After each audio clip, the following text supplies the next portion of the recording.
So we were real happy about that. Yeah, it is one of the most phenomenal scenes in cinema, not just in animation, right? And it's such a yeah, everything about that movie was just perfect. And I think Little Mermaid was obviously the very first film that kind of relaunched or rebranded Disney in a definitive way. I'm just speaking from my behalf, not as Hmm. a Hmm. overly view, but Beauty and the Beast just took it to another level. And a lot of people talk about Aladdin and Lion King, which are great films in their respect, but Beauty and the Beast really took it to another level. And it must be amazing to be part of such an amazing film and to have received the response that it did. I'm sorry. That what was the last part? I had to Oh, cough. so that's okay. I was just saying it must be amazing to feel to be part of such an amazing film and the Oh yeah, response that it received. yeah. No, I mean honestly, we were just trying to make a film. Well, okay. To be perfectly honest, we were just trying to get it done on time. Like just like trying to meet the deadline. Um, and at the time, we didn't know what we had. We just wanted to do something that wouldn't embarrass us, and you could put it on the shelf, next to Alice in Wonderland and Dumbo and Sleeping Beauty and those, and it wouldn't stand out as, oh, there's that '90s crap there.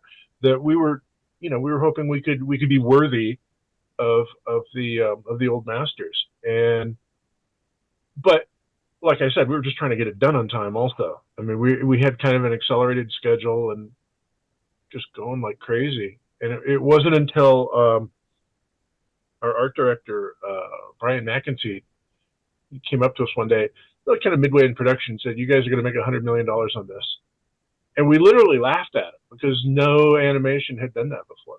So, hopefully not. Little Mermaid, which was a skyrocket success, had done like 86. We thought, man, if we do that, we're doing good. So yeah, we all crossed our fingers and we did our best, and it all came together.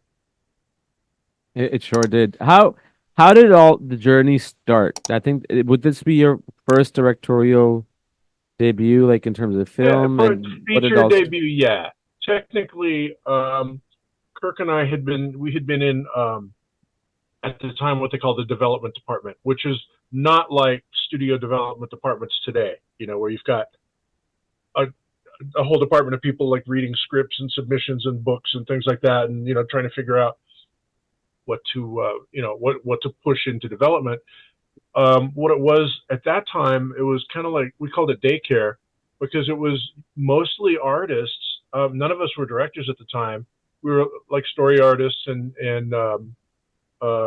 visual development artists that the studio didn't have a current assignment for, but didn't want to fire yet either. So Mm. they put us in a building, and our boss, a gentleman named Charlie Fink, he would just like come in the room one day and say, "Okay, everybody, drop what you're doing, start drawing Mickey Mouse Halloween." And that was all the direction we get. There was no script or anything like that. We just, okay, here's Goofy dressed as Frankenstein, and here's Donald carving a pumpkin, and he'd run in again and go, "All right, everybody, drop everything. We're gonna do army ants." Okay, put Goofy and Mickey and Donald away, and we'd start on this other one. And so one day he came in and said, "Okay, we've got a problem. Um, there's a theme park attraction for Epcot Center that's being done, and they have like the little pre-ride show that it was like while you're waiting in line and the monitors come on, Hmm. and it's like 4.5 minutes of animation, and it had already been farmed out to some outfit up in the Bay Area, and they had submitted a pencil test, the work in progress pencil test to our executives, and it wasn't good. It was basically it was being driven by Metropolitan Life, who are not known for their humor or entertainment. They're insurance, so it wasn't very good. And our executive said, "Stop! What the hell are we doing? We've got people here. We've got an animation department. Why did we give this to an insurance company to do?" So we had, God, I think we turned it around. Like we had to reconceive and re-storyboard it inside of a week. we had to keep. They had already built the ride, so we had to mostly keep that. We could redesign elements of it, but the ride itself had to, had to kind of stay the same, and the concept had to stay the same. So we just kind of juiced it up. So we reboarded it, pitched it. They said, "Yeah, let's go with it," and boom, we were moving. So Kirk and I worked on that. And at the time, we said, you know what, this pre-show is not your biggest problem. The main show is like also not very good. So they shipped Kirk and I off to Florida, where we worked at the time it was called the Studio Tour, where guests could literally walk through the animation building, like behind glass, and we were there working like kind of on display. And we were working for Jerry Reese, who was directing the main show. At that time, the pre-show, the animation part, had a problem with the director that was slated with it. Actually, another project had a problem with the director, and so our director moved over there. So we were suddenly without a director, and since we had only like 90 days to finish this thing, they said, "Kirk, Gary, you're the ones." Because we knew the most about it, we'd been closest to it. They said, "Okay, let's just hope they don't screw it up." And so they put us in charge of that.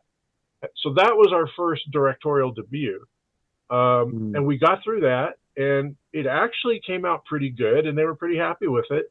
And Kirk and I went back to development, where we were going to like, whew, boy, that was something, wasn't it? Okay, let's get back to what are we doing now? Goofy of the Apes, Goofy as Tarzan. So we started drawing Goofy like swinging around the trees, and like 2 weeks later, Charlie Fink called us again into his office and said, it's like on a Monday morning, he said, "Can you guys be on a plane on Wednesday to New York? You might get to direct Beauty and the Beast." So unknown to us, I mean, we knew that Beauty and the Beast was in production in London at that time, Right. and it had a major accident. I mean, it just wasn't working out for the executives, and they said, "Well, why don't we bring on Ashman and Menken, and they can do that Little Mermaid, musical magic to Beauty and the Beast." And the London directors were like not real crazy about that idea, so they all parted. Again, leaving a project without directors. So I guess they figured that Kirk and I hadn't screwed up, and could maybe take this. And they took us on as they called us acting directors. Because they didn't quite want to trust us yet, and they were keeping a really close eye on us. But it was Kirk's job. It's like Kirk's joke, where he said, "Well, they're calling us acting directors. I suppose we should act like directors." And so that's how we kind of got into that. That's amazing. What a story.